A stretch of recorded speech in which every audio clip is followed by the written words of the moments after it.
La première et véritable indépendance d'un pays a toujours passé par son autosuffisance alimentaire.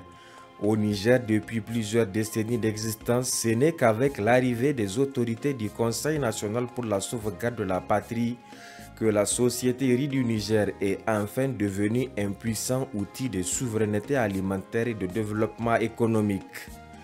La société riz du Niger, plongée les années antérieures dans un coma profond, est désormais réveillée avec la nomination à la tête de l'institution de l'officier des forces armées nigériennes, le commandant Adamou Moussa Illi, un directeur général qui, dès les premières heures de sa prise de fonction, a su transmettre à ses collaborateurs rigueur, disponibilité et professionnalisme. Des valeurs auxquelles se sont ensuite ajoutées l'attention et l'appui constant des plus hautes autorités du CNSP, ce qui a permis nettement d'inverser la tendance en matière de production et d'écoulement du riz du Niger. Dès ma prise de service en novembre 2023, j'ai organisé des missions de prise de contact et de sensibilisation des producteurs de riz, donc dans les zones de Gaya, Saï, Kolo, Tilaberi, avec les acteurs de la filière riz et puis les autorités administratives et coutumières. Ces missions ont permis l'adhésion des producteurs sur les orientations du Conseil national pour la sauvegarde de la patrie et ont promis de fournir au riz du Niger des quantités suffisantes en riz paddy. Le riz du Niger n'a bénéficié d'aucune subvention d'exploitation depuis 20 ans. Mais depuis l'arrivée du Conseil national pour la sauvegarde de la patrie, qui a ressuscité le riz du Niger, donc par l'octroi d'une subvention de 690 millions donc, en 2023, qui a permis d'acheter une grande partie de la quantité du riz paddy disponible dans les mains des producteurs, donc vers la fin de l'année 2023. Au titre de l'année 2024, une subvention de 4 milliards de francs CFA sur instruction de son Excellence le général de brigade Abdelrahman Tiani, président du Conseil national pour la sauvegarde de la patrie. Autres fonds seront mis à la disposition par l'État dans le cadre de la reconstruction du stock national de sécurité alimentaire de 2024.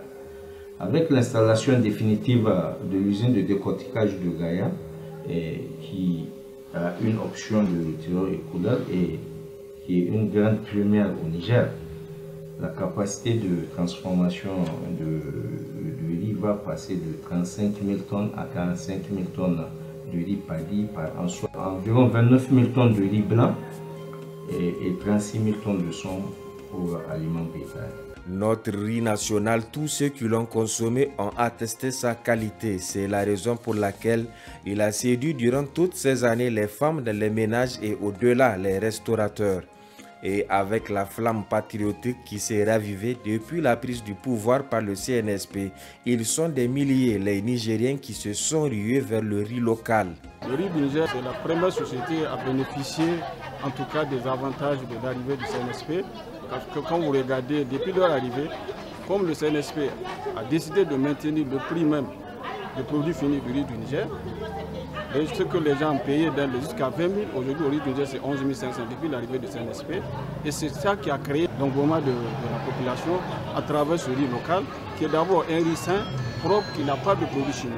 Donc vraiment, nous disons que merci au CNSP, ce riz local, c'est une garantie de notre propre santé. Donc vraiment, j'appelle encore les consommateurs nigériens à vraiment consommer le riz local. Il faut préciser que dès qu'il a pris les commandes de la société, le directeur général, commandant Adamou Moussa Illi, a mis fin au désordre qui régnait pendant la vente du riz au siège de la dite société en faisant instaurer un ordre et une sérénité au grand bonheur des populations qui viennent s'en procurer à cœur joie. Mieux, les personnes en situation d'handicap sont considérées comme ils ne l'ont jamais été auparavant. Les hommes qui n'ont pas les handicaps, et ils partent écrire leur nom, on va leur dire d'aller revenir. Mais moi, comme je suis handicapé, là, dès que je suis venu, on ne me demande même pas mon nom, on prend mon argent, on me vend ça. Vraiment, je suis content. Je le félicite, le DG de riz du Niger, qu'il nous a donné l'opportunité là. Dès qu'on a venu au riz du Niger, on va dire les handicapés et on les vend, ils partent. Pour la société riz du Niger, l'atteinte de l'autosuffisance alimentaire au Niger est bien possible grâce non seulement aux vastes travaux en cours dans le cadre de la grande irrigation, initiative phare du chef de l'État, mais aussi et surtout grâce aux perspectives assez heureuses et prometteuses qui se profilent à l'horizon.